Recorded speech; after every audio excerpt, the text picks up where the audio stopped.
This is the champions. Okay, that's the wrong tournament. But ladies and gentlemen, the Euro 2024 group stages is officially over. Now, me and you, let's have some fun and do some predictions. Take a look at the two sides. We have Spain, Germany, Portugal, France. Literally all in the same team. You know, I ranted about this in my previous video. But on the other side, we have literally the easiest side ever. Like, that's genuinely the easiest. The winner will be on the left side. Let's just be clear on that, right? So let's start off with the right side first, just to piss you off and increase watch time, obviously. So Switzerland versus Italy. But Italy this year, I mean, nothing really special came out from Italy except that one brother that everyone's thirsting on, calling Ora, but they just find him attractive, let's be honest. You're just sus, brother. Nothing auratistic about that brother. No, just say find him attractive, like. But aura and edits and attractiveness does not matter here, ladies and gentlemen. Let's talk about the performance in the group stage. So Italy, they faced obviously the death group that we called, which was Spain, Italy, Croatia and Albania. They have good defense, but in my opinion they have a really terrible attack. Now let's go and compare it to Switzerland, who literally drew with one of the favorites in this tournament, which is Germany. Switzerland obviously had a better group stage run. They finished with 5 points as well, but they were in an easier group, so keep that in mind. But just like a quote that was said in the football world, attack wins you games, defense wins you tournaments. Spaghetti Mafia to the next round. England versus...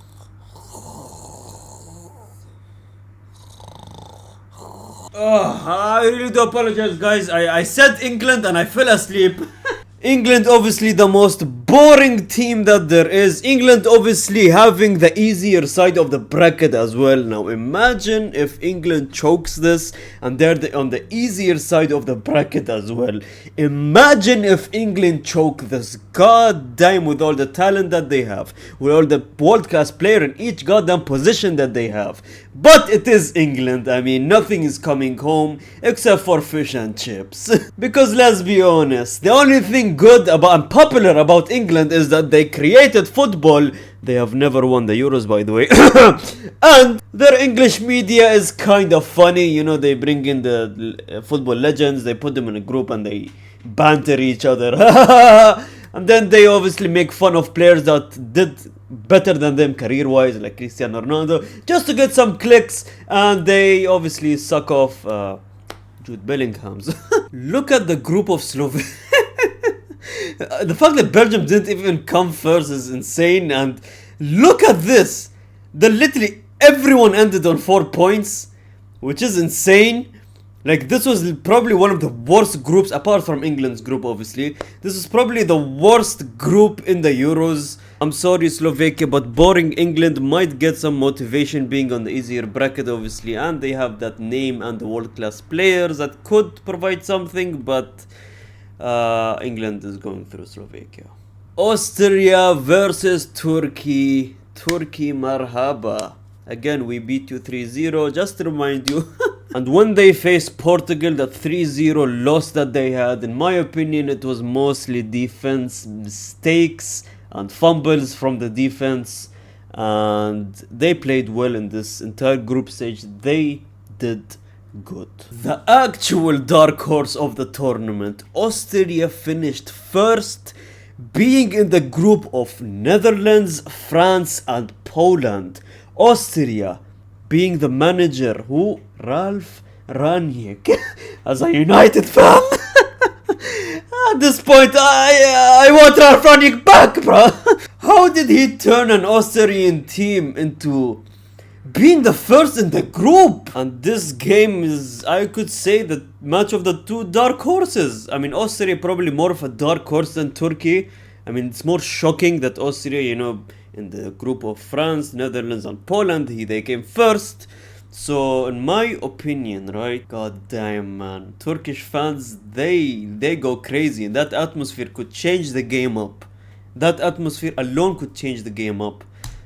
But Austria has been being so consistent since Ralf Rangnick became in charge, obviously. Romania versus Netherlands. I'll make this very short and sweet, man. Romania obviously being in the same group as Belgium, and that group obviously one of the worst groups in the Euros, and Netherlands obviously being in one of the better, if not second best group. And Netherlands obviously they went toe to toe with one of the biggest teams, the Austria. They almost drew 3-3. They went against France, which they drew as well. Netherlands, you're going through. I know you probably skipped to this part. The other side of the beautiful bracket. France, Belgium, Portugal, Slovenia, Germany, Denmark, Georgia, and Espanyol, ladies and gentlemen. Spain versus Georgia. Spain, probably the favorites to win this Euros. Lamine Yamal at the age of 16 is carrying his nation. You is sat there watching another man predicting the Euros and predicting if Lamine Yamal is going to win the tournament while he's doing his goddamn homework. Now let's see if he can pass the Euro test, ladies and gentlemen. And Spain is going to pass the Georgia test, in my opinion. Like, I don't want to even talk about Georgia, because I just know Spain is going to win this. Georgia, I do apologize. Your road ends there. And Kvaratskhelia, you got your Ronaldo shirt now. Get the hell back home. Germany, Deutschland versus Denmark. Ladies, I had Germany. Denmark couldn't even beat England. Do you know how embarrassing that is?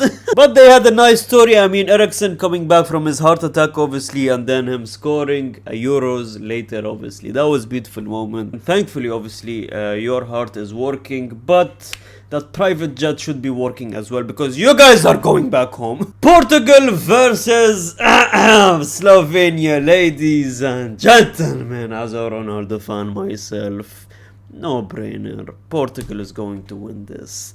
You think Cristiano Ronaldo is not going to perform in the knockout stages? You're deluded, first of all. Second of all, you have never watched Cristiano Ronaldo. Do you know what the funny thing is about this? Slovenia finished with 3 points and they qualified somehow.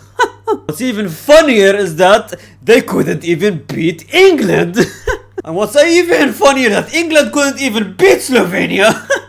They drew with each other. But Slovenia, I do apologize. Your road is ending there. And just like England, you're going home with nothing yet another year. And the match that I'm literally looking the most forward to is France versus Belgium. France, let's talk about them. France is not as good as France is in the World Cup. France in the World Cup is so much different than France in the goddamn Euros. Mbappe is not as the old Mbappe. He obviously got injured, I do understand that, but that mask is supposed to make him better, just like every player did when they wore that goddamn mask. So like when Mbappe wears the mask, he looks like a Ninja Turtle, and it still pisses me off that the color is not either orange or purple like the Ninja Turtle, but I vented that in the past. I'm over it. Not really, but on the other hand, Belgium, I mean, they're not strong as well. The fact that Belgium is ranked the third best international team in the world. How are they third? They're so bad. Lukaku can barely score without being offside.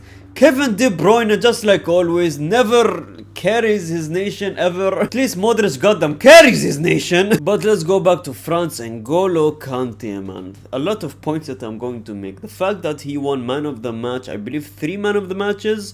2 I'm sure of. I don't know if he got the 3rd man of the match as well.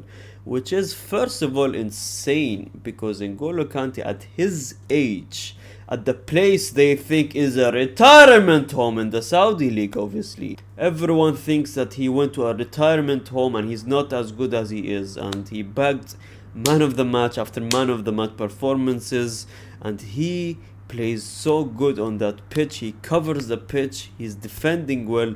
And N'Golo Kante, one thing I'm going to say, imagine if he wasn't injured in the previous World Cup. I genuinely would call me deluded, but if he played in that final in the World Cup, N'Golo Kante would have made a difference. Argentina wouldn't have been world champions, in my opinion. But this game, I mean, obviously it's going to be France, ladies and gentlemen. Round of 16. Let's take a look at it yet again. England versus Italy, Netherlands versus Austria, Portugal versus France, Spain versus Germany. Oh my god, that's a beautiful quarter-final round. And to predict the quarter-final is Oh boy, you don't know me, or you probably are new to this channel and this is your first video you're watching, because we're going to milk this. Now the quarterfinals, that deserves another video, lads. So thank you so much for watching. This is my predictions. I did a group stage prediction as well if you guys want to take a look at that. But now it's your turn. Ladies and gentlemen, the comment section, do you have anything that you do not agree with from what I said? And what do you think? Who do you think is going to be your quarterfinalist? Let me know in the comment section. I look at every single comment. Thank you so much for watching yet another video. Like the video, subscribe if you're new to the channel. Because we talk about the Euros, Copa America, most of the games. Thanks so much and gracias.